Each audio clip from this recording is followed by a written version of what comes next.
I looked at about 300 homes just since Friday, trying to figure out home values for some homes we're looking to buy. And today's Monday. Today's Monday, yeah. So did yeah, you so use just, the bathroom during that time? Or I don't it's know. like, Let's just say at Thunder of Louisville, I had some free Okay, time okay, because of the yeah. weather, and I looked at a lot of houses. So, and I was looking specifically in 3 locations, right? Okay. One was for a client of ours in Fredericksburg. And the other locations were Jeffersonville, New Albany, Clarksville, because we were looking at houses in that area.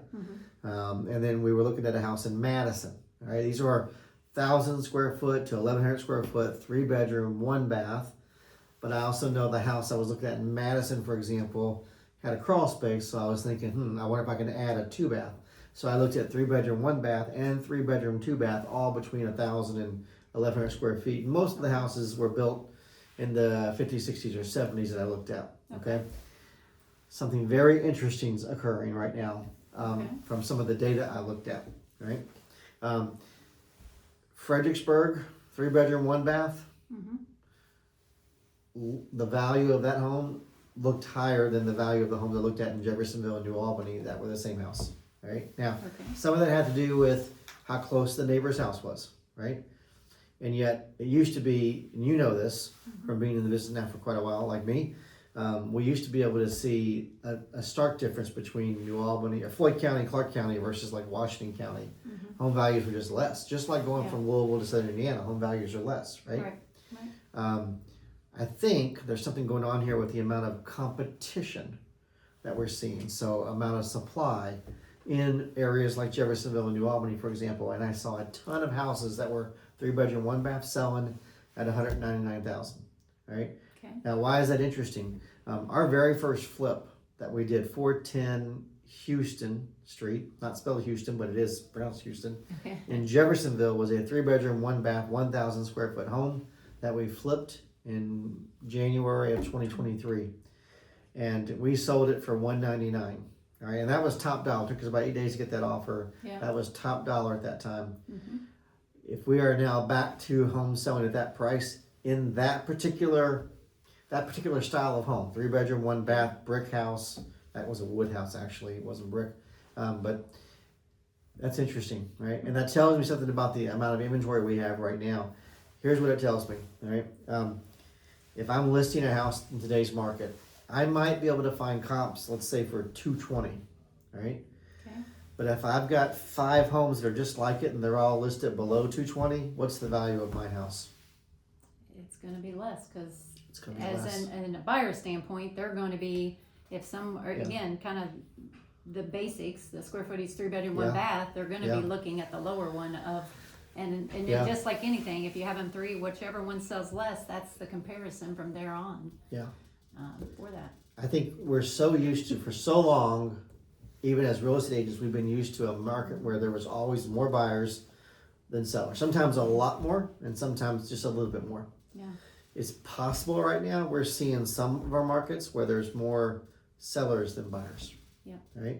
So if I've got 1 buyer looking on the same street or the same neighborhood in the month of April, and there's 2 houses listed, which one are people going to buy? Are they buying the best house that's also comes with a higher price? Or are they buying the one they can afford that they can grow into potentially, right?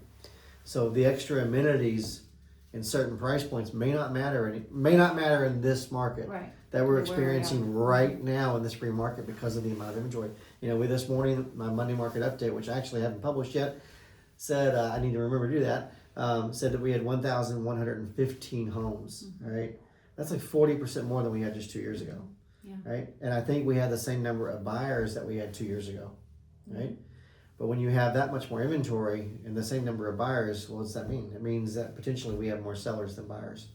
So if you're serious about selling, not only do you need to price it to be competitive versus the other homes in your area, you need to make sure that once your house goes to the market that you stay competitive, because someone can list the very next day $10,000 less than you, and that buyer just bought that house instead of your house, and now you're waiting for a buyer to come in the market that we don't know when it's going to happen. For a seller standpoint, we always look at 3 things: the actives, which that means who you can be in competition with the day that you list, pending, what price, what made that house go pending, under contract, and then the sold is what we're trying to compare and look at Yeah. that. So we're always looking at those things. So you gotta, if you're getting ready to list today, you gotta get that professional real estate agent who looks to see your immediately, what is your competition? Yeah. First day one. Because you need all And three like data you- points. And like you That's right. said, you gotta be able to continue to look at that, cause 3 days from now, something else may be listed and you gotta be ready to react Yeah. quickly. That's right. That's right. What makes getting a Hang on, we have a voice from the audience. what makes a comp in Southern Indiana so much harder than comping a place in Louisville or in some of these other markets where anyone can just That's a grab great their question. MLS? That's a great question. So I think there's a lot of tools in our multiple listing service to help us do comps. However, those tools depend on a large amount of data, right? And in a busy market or a busier market, when I say that, I mean like real estate in the country right now isn't like top on everybody's mind, right? We're selling 4 million homes a year. That's not a busy market. A busy market is 5 to 6 million homes a year. Right. So in Louisville, for example, you have densely populated areas, lots of homes. So even when we sell not as many homes, we still sell enough homes to have enough data, right? And data is everything when it comes to figuring out the value, right? In Indiana, we're selling fewer homes, which means we don't have as much data. Well, like your Fredericksburg, there's not Oh probably a yeah, whole yeah. lot I of was houses going to to sell. Salem, to Ramsey, to Corydon, to Palmyra, to Greenville, trying to figure out all the way to Paoli, Right. figuring out what makes sense because There's if not I a just lot looked in Fredericksburg, there is zero Yeah. to compare Yes. to that home, Correct. right? So I really have to stretch and think, okay, what's everyone else going to look at, but what makes sense to look at, Yeah. right? So data is everything, and when there isn't as much data, you don't want to be guessing. And in our multiple agent service, if you're using the tools, they may not have enough data for the tools to work properly. So you need someone that understands the numbers to help you figure out the real value Well, of the and I property. know like appraisers, they usually do 6 to 12 months, but when a market in the last couple of years, we may have to go 12 to 18 months to 24 months or something, looking out to see what has sold, because in an area that has not had a lot of properties. And then what's the problem with going 12 to 18 to 24 months out to be able to find? Well, appraisers, first of all, don't want to go more than 6 months out, right? But the market changes. I mean, we have, when we think we're up like 6 to 7% over 18 months ago in home value. The problem with that though is that's not true of every price range, right?